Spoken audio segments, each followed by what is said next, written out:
अस्सलाम वालेकुम नाज़रीन, मां आहियां शुएब अली उमरानी ऐं तव्हां ॾिसी रहिया आहियो BR टाइम न्यूज़। सभ खां पहिरियां शामिल कंदासीं हीअ रिपोर्ट। वज़ीर आज़म शहबाज़ शरीफ़ चयो आहे त कप्तान पंहिंजी टीम खां सवाइ कुझु बि नथो करे सघे। क़ौमी ख़िदमत असांजो निस्बत नाहे, कंहिं बि क़िस्म जी कोताही या ग़फ़लत क़बूल नाहे। रिटायर्ड ऐं हाज़िर ऑफ़िसरनि सां ॻाल्हाईंदे उहो बि चयो त एहतिसाब ऐं शफ़ाफ़ियत जी आड़ में ऑफ़िसरनि खे बिला वजह हिरासा कयो वियो। एहतिसाब लाइ तमामु स्टेक होल्डर्स सां मुशावरत कई वेंदी। चेयरमैन PTI इमरान ख़ान चयो आहे त हुकूमती तब्दीलीअ लाइ बैरूनी साज़िश जी हिकु ॿी मोतबर शहादत अमरीका खां मौसूल थी आहे। मई जे आख़िर में थींदड़ ग़ुलामी नामंज़ूर मार्च पाकिस्तान जे हक़ीक़ी आज़ादीअ जो पेशे ख़ेमा साबित थींदो। उहो बि चयो त क़ौम तयारु रहे, कटपुतली ख़िलाफ़ फ़ैसिलो मुंतक़ी अंजाम ताईं पहुचाईंदासीं। नून लीग जी नायब सदर मरियम नवाज़ चयो आहे त उहा किरदार कुशीअ ते यकीन थी रखे, न इंतकाम ते। इमरान ख़ान उन खे ॿ दफ़ा जेल विधो, सज़ाए मौत जी चकीअ में रखियो। इंसान जी ज़ाती ऐं निजी ज़िंदगी उन जो ऐं अलाह जो मामिलो आहे।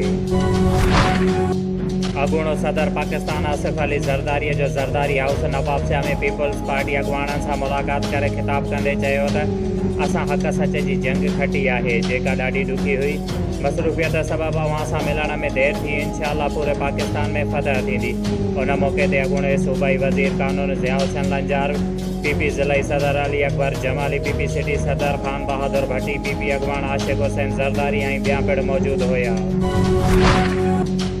गुज़िरियल ॾींहुं दौड़ तहलके सोबो देरो जे यूनियन काउंसिल पीर हयात शाह जो नालो तब्दील करण ख़िलाफ़ दरगाह जे मुरीदनि पारां दौड़ प्रेस क्लब अॻियां एहतिजाजी मुज़ाहिरो करे सख़्त नारेबाज़ी कई वई।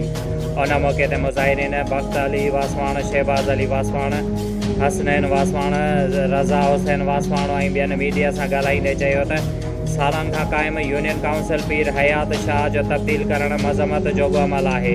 अहिड़े अमल सां असां मुरीदनि जी सख़्त दिलाज़ारी थी आहे। तहलके सोबो देरो जे बासरनि खे ख़ुशि करण लाइ असांजे मुर्शिद पीर हयात शाह जे नाले सां क़ाइमु UCM हमेशह पाकिस्तान पीपल्स पार्टी कामयाबी हासिल कई आहे।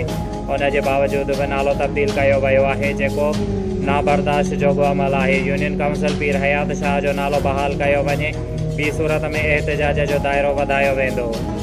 शुएब अली उमरानीअ खे ॾींदा इजाज़त। वधीक ख़बरुनि ऐं अपडेट्स लाइ ॾिसंदा रहो BR टाइम न्यूज़।